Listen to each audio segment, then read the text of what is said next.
सर्वांना सप्रेम जय भीम. मी धम्मदीप पाईकराव बौद्धाचार्य, केंद्रीय शिक्षक, भारतीय बौद्ध महासभा. आज एक तुमच्यासाठी एक घेऊन आलो बौद्ध कथा. बीज व फळ ही एक बौद्ध कथा आहे. जसे कारण तसा परिणाम, जसे बीज तसे फळ, जशी करणी तशी भरणी. एक शेतकरी आपल्या शेतात दोन बिया पेरतो.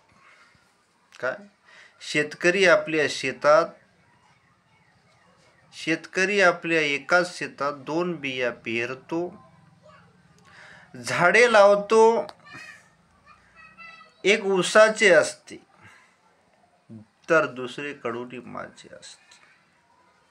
त्या दोघांकरिता एकच माती असते, तेच पाणी, तोच सूर्यप्रकाश, तीच हवा.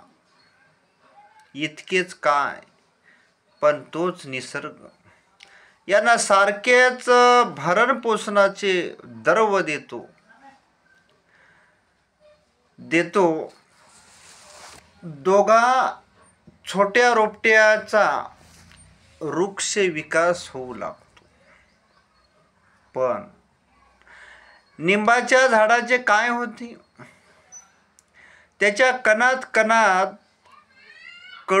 कटुता भरलेली आढळते. या उलट ऊसाचा तंतू गोडव्यानी भरून जातो. मग निसर्ग म्हणा किंवा तुम्हाला जर आवडणार असेल तर परमेश्वर म्हणा, तो एकाशी असा कृपाळू तर दुसऱ्याशी असा स्क्रू का वागतो?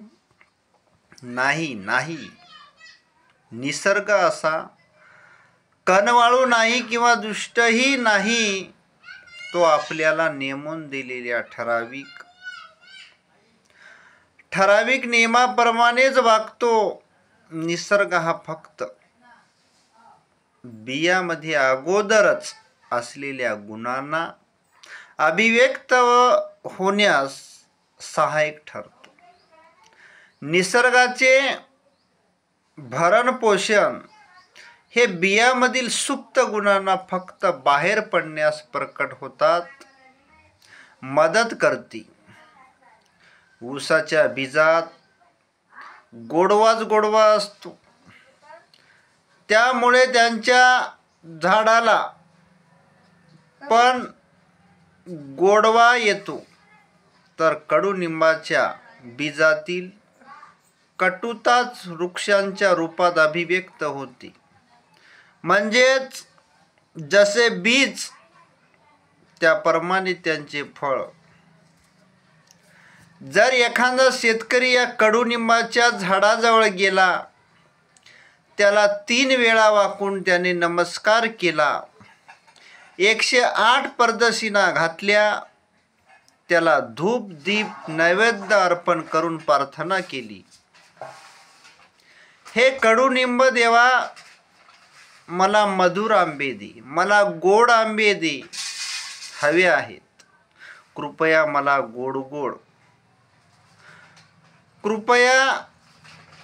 गोड आंबे दे. बिचारा कडुनिंब काय करणार? तो गोड आंबे देऊ शकणार नाही. जर कोणाला गोड आंबे पाहिजे असतील तर तो गोड आंबे देऊ शकणार नाही. जर कोणाला गोड आंबे पाहिजे असतील तर त्याने कडुनिंबाचे बी पेरून उपयोग नाही, तर आंब्याचेच बी पेरले पाहिजे. तसे केल्यास त्याला रडण्याची, कुणाकडेही भीक मागण्याची किंवा मदत मागण्याची गरज नाही. त्याला मिळणारे फळ हे गोड आंब्याखेरीज दुसरे काहीच असू शकणार नाही. कारण जसे बीज तसे फळ. आपण आपली अडचण, आपले अज्ञान हे आहे की पेरताना आपण गाफील असतो, बेसावध असतो. आपण पेरताना कडुनिंबाचे बी पेरतो, पण जेव्हा फळे चाखावयाची वेळ येते तेव्हा आपण खडबडून जागे होतो व अपेक्षा करतो की आपल्याला सुमधुर आंब्याचे फळ हवे आणि त्यासाठी रडू लागतो, प्रार्थना करू लागतो, आशा धरून बसतो. पण कडुनिंबाचे बी लावल्यावर त्याला फळ मात्र आंब्याचेच यावे असे जगात कधीच घडत नाही. कडुनिंबाला आंब्याचे फळ कधीच येणार नाही. आंब्याचे मधुर फळ हवे ना, मग आंब्याचेच बी पेरा, आंब्याचेच रोप लावा. ही एक बोधकथा आहे. आणि जेव्हा माणसाला एखाद्या जसं लहान मुलाला जर चांगले संस्कार दिले तर तो चांगलाच घडू शकतो.